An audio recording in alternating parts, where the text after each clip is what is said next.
All right, let's get into one of the wildest nights in the history of music. We are talking about the premiere of Igor Stravinsky's ballet, The Rite of Spring. This wasn't just a bad review. This performance was so revolutionary, so jarring, it actually caused a full-blown riot. So try to picture this. It's Paris, May 29th, 1913, the Théâtre des Champs-Élysées. You've got the city's high society, all dressed up for the famous ballet Russe. But from the moment the curtain goes up, something is wrong. The audience just erupts. People are shouting, throwing insults, challenging each other to duels. Fistfights are breaking out all over the theater, and the noise is so loud it's nearly drowning out the massive orchestra. And get this, one person there said the whole thing was so intense, he was being punched in the back in rhythm with the music and didn't even notice for a while. Just incredible. So that's the big question, right? How does that even happen? What in the world could a composer and a group of dancers put on a stage that would make a so-called sophisticated audience completely lose their minds? That's the mystery we are digging into. Okay, so our first clue is in how this whole thing was created. And right from the very beginning, the ballet was born from these two really different, almost conflicting ideas. So on one side, you've got the composer, Igor Stravinsky. His story is that the idea just came to him in a flash, like a waking dream. He saw this vivid image of a pagan ritual where a young woman literally dances herself to death. But then you have the designer, Nicholas Roerich. For him, this wasn't some dream. It was more like a historical research project, a way to bring prehistoric Slavic life back to the stage based on deep scholarly work. And Roerich? I mean, this guy wasn't just a set designer. He was an artist and a scholar, totally obsessed with the ancient past. He'd actually been on archaeological digs of old Slavic tombs. People said he was maybe the only person in Russia who could capture the primordial and weird charms of that ancient world. He was the secret sauce that made it all feel so disturbingly real. So was it a dream or was it a research project? In the end, it doesn't really matter. It was this intense, feverish collaboration between two geniuses.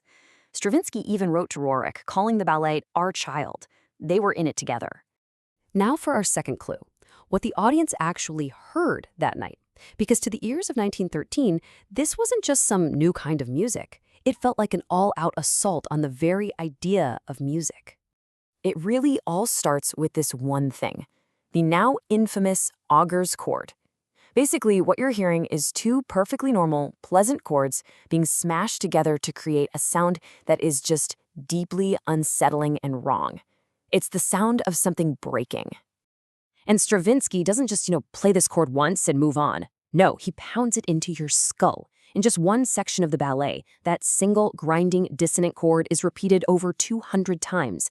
Just imagine sitting in that theater, hearing that relentless, brutal pulse again and again and again.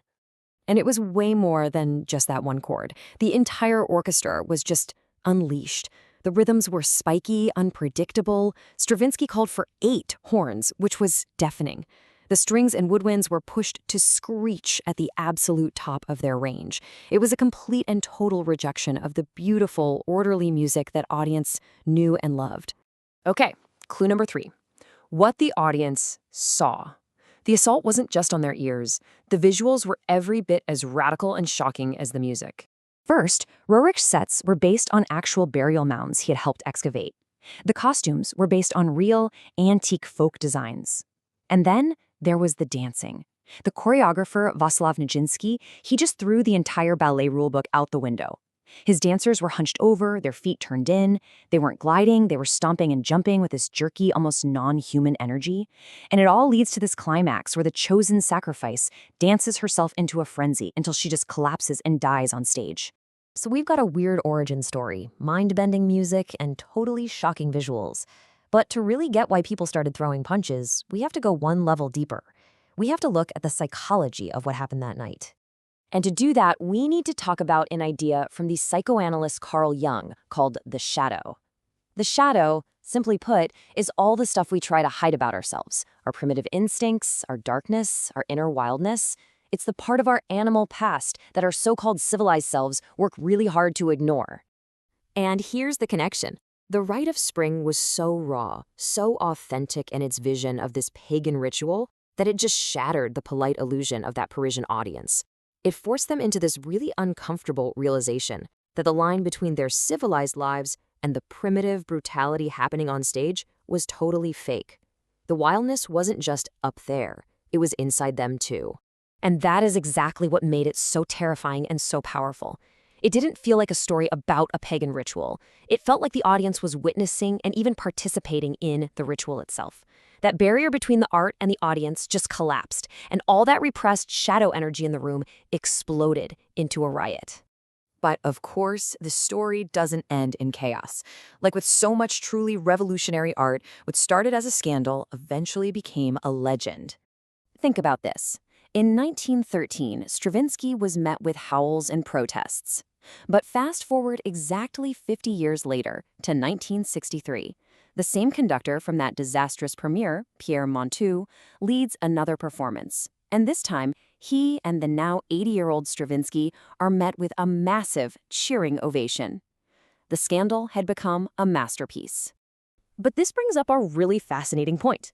Today, orchestras can play the Rite of Spring with technical perfection. But the music critic Alex Ross has argued that in making it so flawless, we might actually be losing something vital.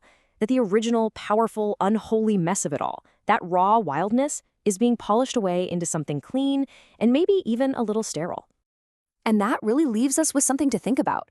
The Rite of Spring became a cornerstone of modern music, not in spite of its messiness and its brutality, but because of it. So it makes you wonder, does art really need to be perfect to be profound? Or is its true power sometimes hiding in the chaos?